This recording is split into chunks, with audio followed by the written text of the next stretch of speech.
오늘 본문은 누가복음 1장 5절에서 2장 52절까지의 예고되었던 세례 요한의 이야기와 예수님 탄생과 성장의 이야기에 있는 부분 중에 한 부분입니다. 먼저 이 가브리엘 천사가 두 부모 중에 한 사람에게 먼저 찾아가서 이 징조와 증거를 알려주었습니다. 그리고 자식이 없었던 사가랴와 엘리세벳 부부에게는 불가능한 일을 가능한 사건으로 만들어 주셔서 아이가 없던 집에 자녀가 생기게 하셨습니다. 또한 남자를 알지 못하는 이 마리아에게는 성령의 역사 속에서 처녀가 잉태하여서 불가능한 일이 가능하게 하셨던 역사를 우리에게 보여주었습니다. 이제 이 두 이야기 중에 가브리엘 천사가 마리아를 찾아가서 만나는 장면으로 오늘 이야기가 시작이 됩니다. 함께 한번 26절, 27절의 말씀을 읽겠습니다. 시작. 그 후 6달 될 때 하나님께서 연사 가브리엘을 갈릴리 나사렛 마을에 보내 한 처녀에게 가게 하셨는데 그 처녀는 다윗의 가문에 속한 요셉이라는 남자와 약혼한 마리아였습니다. 아멘. 네, 천사 가브리엘이 사가랴와 엘리사벳 부부를 방문하고 난 이후 6개월이 지났습니다. 우리 하나님께 이번에는 가브리엘에게 갈릴리 나사렛에 가서 마리아라고 하는 처녀를 만나라고 얘기하십니다. 천사 가브리엘이 간 이 나사렛은 구약 성경과 요세푸스 역사책을 보게 되면 여러분 한 번도 언급이 되지 않는 곳입니다. 아주 작은 산골 마을이죠. 인구가 200만이 아니고 200명, 아무리 많아도 500명을 넘지 않는 작은 마을이었다라고 말합니다. 마리아는 이 마을에 살고 있었던 10대 소녀였습니다. 당시 역사를 연구했던 학자들을 보게 되면 그들이 마리아의 나이를 만 14세에서 15세 정도였다라고 추측을 합니다. 지금 우리 아이들로 보면 중학교 3학년에서 고등학교 1학년 정도에 해당하는 나이입니다. 이런 어린 소녀에게 지금 하나님 말씀이 임한 거죠. 마리아는 당시 가장 천하게 여김을 받는 직업 중에 하나였던 목수, 그리고 다윗의 패망한 가문의 아들이었던 요셉과 약혼한 그 지극히 평범한 소녀였습니다. 아주 평범하다 못해 그 여인의 지위 또한 여성이었고 또 작은 소녀였기 때문에 가장 낮은 지위를 가졌다라고 볼 수 있죠. 가브리엘 천사는 그런 무명의 장소, 아주 평범하다 못해 아주 낮은 지위를 가진 이 여인에게 지금 찾아간 것입니다. 근데 하나님의 역사는 우리가 보면 알 수 있는 것처럼 환경과 신분과 지위와 소유에는 아무런 문제가 없습니다. 그것을 뛰어넘는 분이 하나님이시죠. 이 모든 것을 뛰어넘으시는 그분께서 이 땅에 오실 때도 가장 낮은 곳으로 오셨던 것을 보게 됩니다. 이제 어느 날 마리아 앞에 가브리엘 천사가 나타나서 하나님의 말씀을 전하는데 그 말씀을 도저히 믿을 수가 없는 청천벽력과 같은 이상한 소리를 듣게 됐어요. 그 말씀이 28절에서 31절까지 나와 있는 말씀입니다. 함께 읽어볼까요? 시작. 천사가 마리아에게 가서 말했습니다. 기뻐하여라 은혜를 입은 자여 주께서 너와 함께 하신다. 천사의 말에 마리아는 당황하며 깜짝 놀라 이게 무슨 인사인가 하고 생각했습니다. 그래서 천사가 말했습니다. 두려워하지 마라 마리아야, 네가 하나님의 은혜를 받았다. 보아라, 내가 잉태의 아들을 낳을 것이다. 그러면 그 이름을 예수라 하여라. 아멘. 마리아를 찾아간 이 천사 가브리엘이 이렇게 하나님의 말씀을 전하죠. 기뻐하여라 은혜를 입은 자여 주께서 너와 함께 하신다라고 말씀을 하셨습니다. 가브리엘이 먼저 마리아에게 하신 하나님께서 네가 은혜를 입었다라고 말을 해준 것입니다. 지금 마리아가 살고 있는 지역이 나사렛이라고 말했습니다. 아무도 주목하지 않는 동네에서 살고 있는 여인이라는 거죠. 심지어 요한복음 1장을 보게 되면 빌립이 나다나엘에게 자신의 메시아를 만났다고 말했더니 나다나엘이 깔보듯이 얘기를 했죠. 요한복음 1장 46절의 말씀에 이렇게 써 있습니다.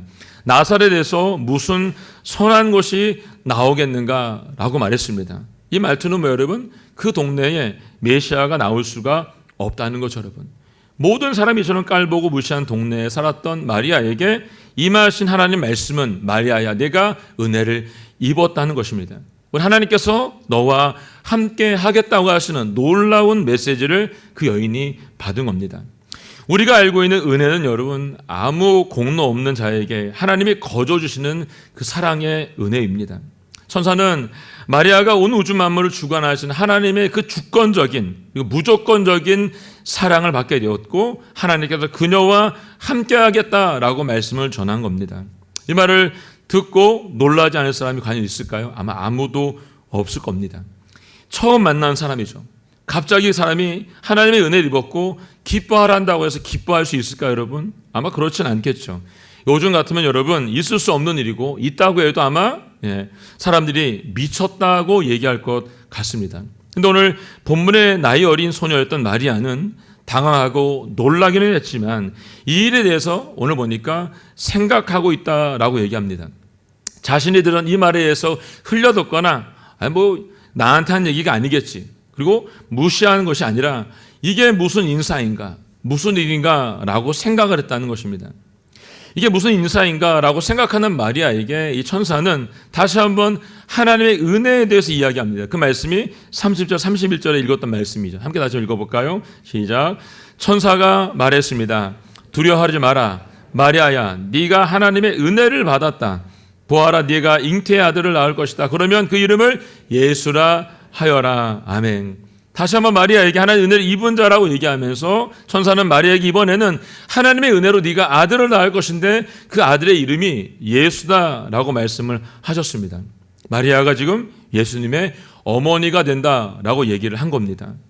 아무도 찾지 않는 나사렛 작은 시골 마을에 아주 평범하다 못해 아무도 주목하지 않은 목수의 아내가 될 아주 작은 여인에게 메시아의 어머니가 되겠다라고 말씀을 한 겁니다. 어떻게 그녀가 인류를 구원할 메시아를 세상에 내보내는 통로 역할을 감당할 수 있게 됐을까요? 그것은 이 모든 것이 하나님의 계획이고 하나님의 섭리 속에 들어있는 그 주님의 은혜 때문인 것을 우리가 보게 됩니다. 비록 마리아에게는 아무런 공로가 없습니다. 그녀가 무엇을 잘했기 때문에 이것을 준 것이 아니죠. 하나님은 그녀를 하나님 나라의 사명을 완수할 수 있는 주님의 사람으로, 주님의 도구로 지금 부르신 것입니다. 그리고 그의 인생을 이전에는 가치없는 인생이었다고 한다면 이제 가치 있는 인생으로 만들어 가시는 것이 하나님의 뜻이었다는 거죠. 하나님은 마리아만 아니라 성경의 역사 속에서 가치 있는 인생들을, 가치 없는 인생들을 가치 있는 인생들로 만드셨던 것을 보게 됩니다. 성경의 곳곳에서 이걸 찾아볼 수 있지만 특별히 여인을 보자면 여인의 신분이었고 창녀 출신이었던 라합은 메시아의 가게에 들어갔습니다. 그 다윗의 증조모였던 룻은 이방 여인임에도 불구하고 하나님의 은혜를 받아서 이 가게도에 들어갔던 것을 보게 됩니다. 그리고 사도행전을 우리가 보았던 사도 바울은 교회를 핍박하는 사람이었지만 은혜를 받게 되자 역사상 가장 위대한 전도자로 주님 앞에 마지막까지 쓰임받게 됐던 것을 봅니다. 만약 여러분과 제가 하나님 나라를 위해서 지금 쓰임받고 있다고 한다면 그것은 하나님의 크신 은혜인 것을 기억할 수 있기를 원합니다. 하나님이 은혜를 주시지 않으면 아무것도 할 수 있기 때문이죠. 그러나 하나님이 은혜를 부어주시면 불가능해 보이는 것이 가능하게 된다는 것입니다. 사실 하나님은 이 땅에 예수님을 보내실 때 이 땅에 있는 모든 사람들에게 큰 은혜를 베풀어 주신 겁니다. 영원히 죽을 수밖에 없었던 죄인들을 향해서 이 땅에 예수님을 보내주셨다라고 한다면 그분이 뭐가 아까워서 우리가 구할 때 그 기도에 응답하지 않으시겠습니까? 기도하면 응답하시는 거죠. 그러므로 자격이 없다는 이유 때문에 스스로 좌절하거나 절망하거나 뒤로 물러서지 말라는 것입니다. 내 안에 부족함만을 보지 마시고 하나님께서 여러분과 저에게 베풀으신 은혜가 크다는 걸 보시면서 그 시선을 주님 앞에 고정할 수 있기를 원합니다. 그리고 주신 은혜를 우리 모두가 누릴 수 있기를 주님의 이름으로 축원합니다. 자, 32절 33절까지 말씀 보겠습니다. 시작. 그럼 위대한 이가 될 것이요 지극히 높으신 분의 아들이라 불릴 것이다. 주 하나님께서 그에게 그 조상 다윗의 보좌를 주실 것이다. 그는 야곱의 집을 영원히 다스릴 것이며 그의 나라는 결코 끝나지 않을 것이다. 아멘. 이제 마리아가 낳을 아이에 대해서 천사 가브리엘이 크게 세 가지를 이야기합니다. 첫 번째는 그는 위대하게 될 것이고 지극히 높으신 분, 하나님의 아들이라고 불리게 된다라고 말했습니다. 두 번째는 하나님께서 그에게 그의 조상 다윗의 보좌를 준다라고 말했습니다. 패망한 다윗의 가문에서 난 이 자녀를 하나님께서 다윗의 보좌를 회복해 주겠다라고 말씀해 주었습니다.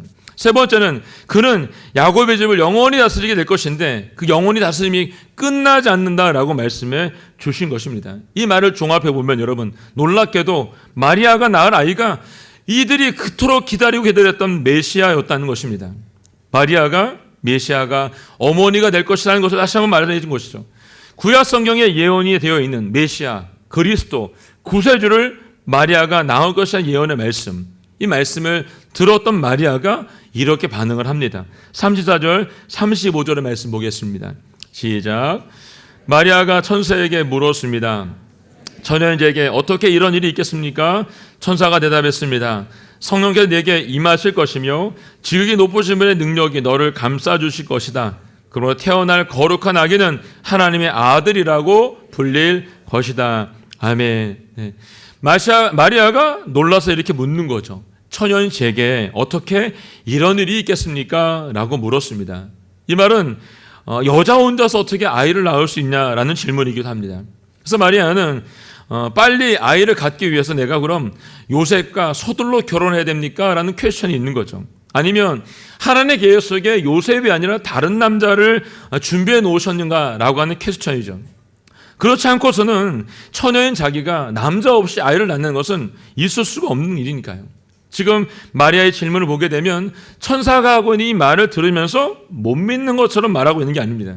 다만 어떻게 처녀인 내가 이 아이를 가질 수 있는가에 대한 물음이죠.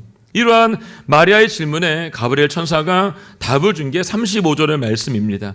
읽어볼까요? 35절 말씀 시작. 천사가 대답했습니다. 성령께서 내게 임하실 것이며 지극히 높으신 분의 능력이 너를 감싸주실 것이다. 그러므로 태어날 거룩한 아기는 하나님의 아들이라고 불릴 것이다. 아멘. 예.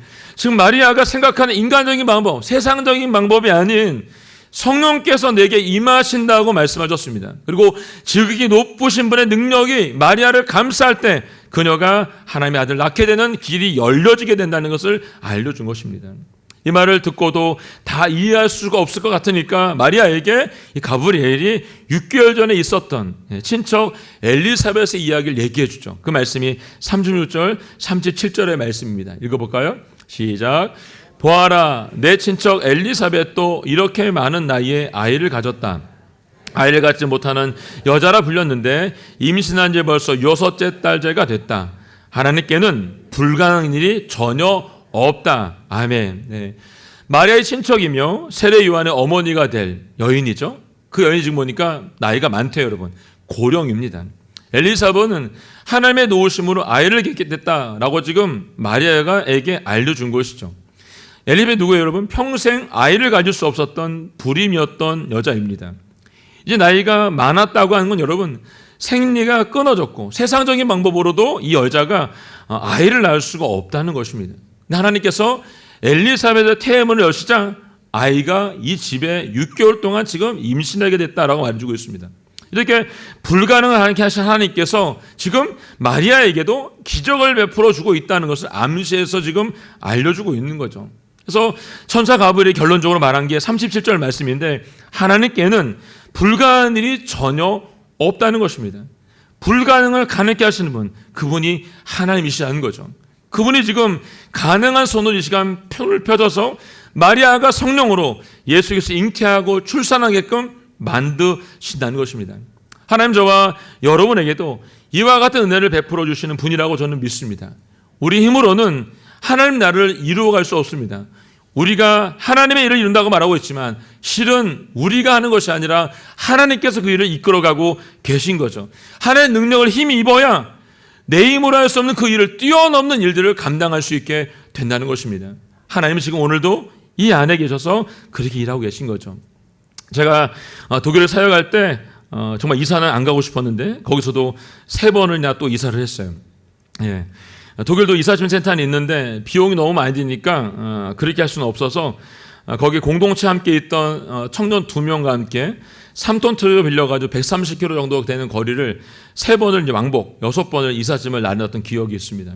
제가 이제 뭐 이사짐 전문 업체도 아니고 그러니까 이제 뭐 쌓는다고 쌓는데 하다 보니까 이제 왔다 갔다 6번을 한 거예요. 근데 이틀을 했어요. 근데도 다 못 날랐어요, 그때요.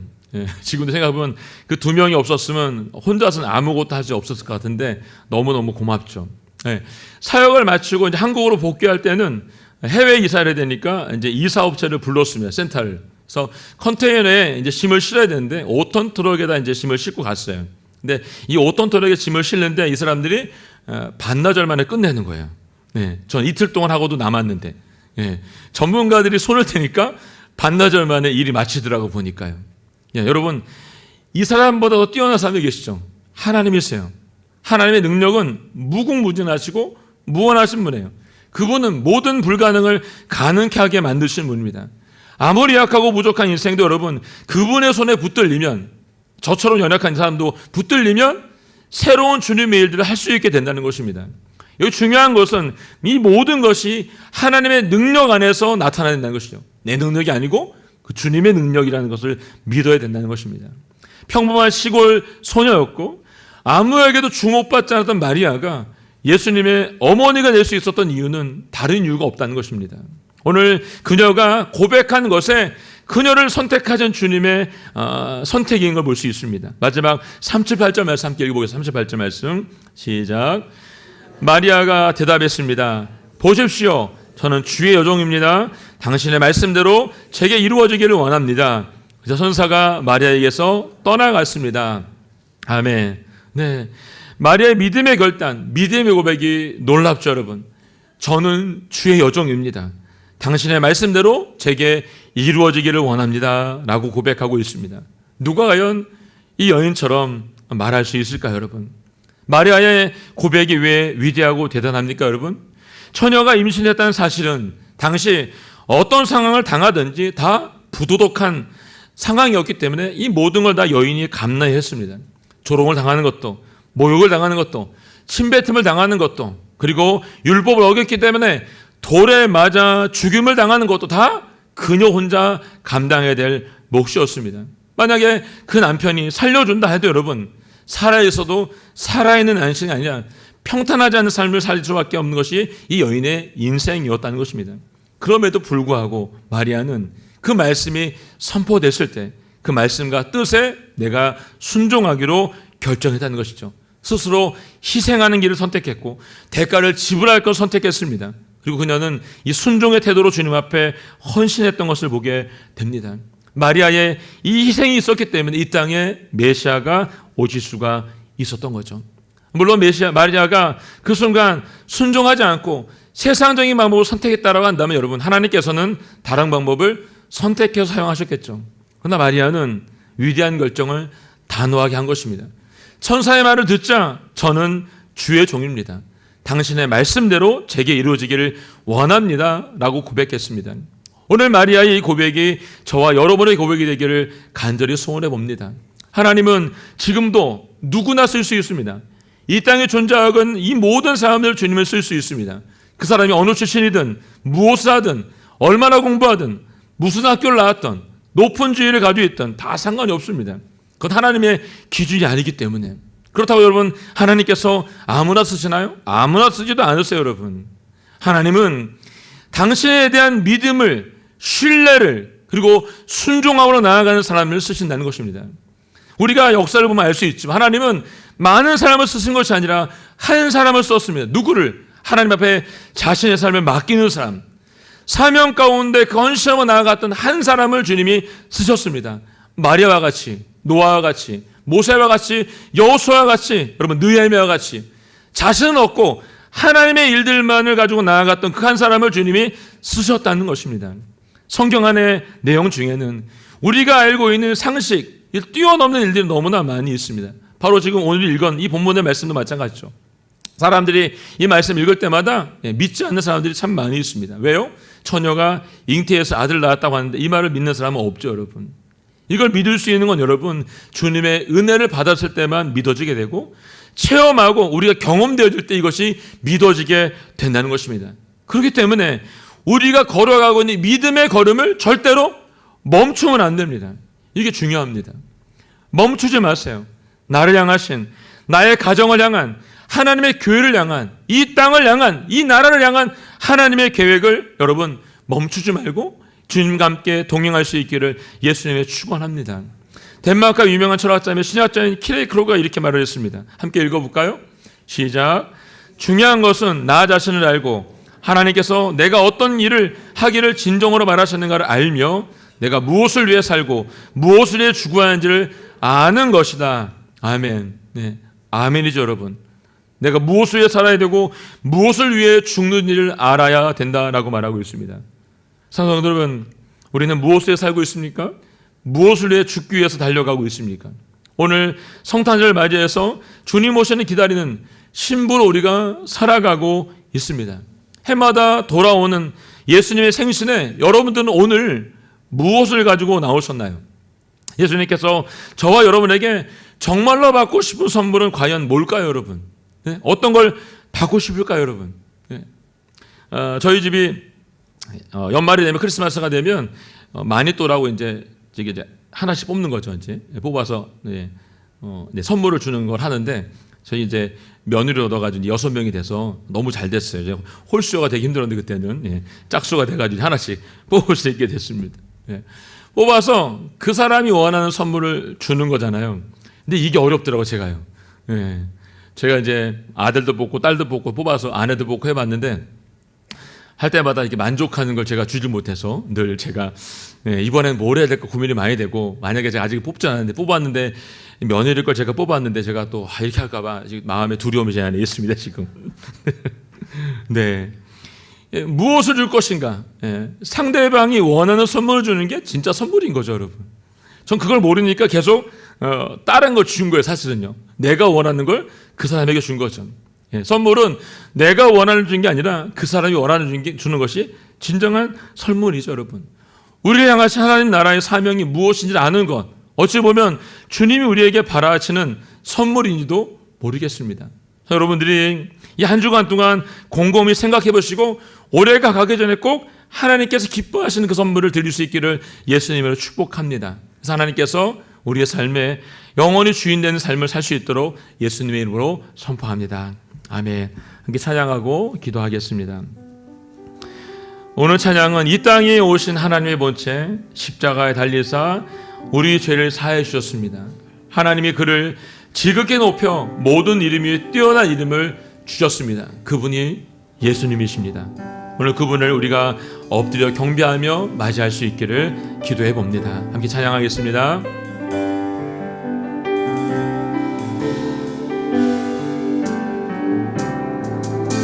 이 땅 위에 오신 하나님의 본체 십자가에 달리사 우리 죄 사셨네. 하나님이 그를 지극히 높여 모든 이름 위에 뛰어난 이름을 이 땅 위에 오신 이 땅 위에 오신 하나님의 본체 십자가에 달리사 우리 죄 사셨네.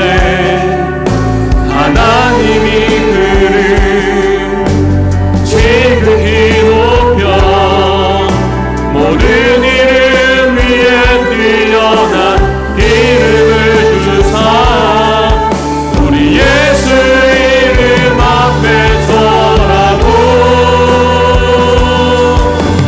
모든 입이 주시네.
주의 종입니다.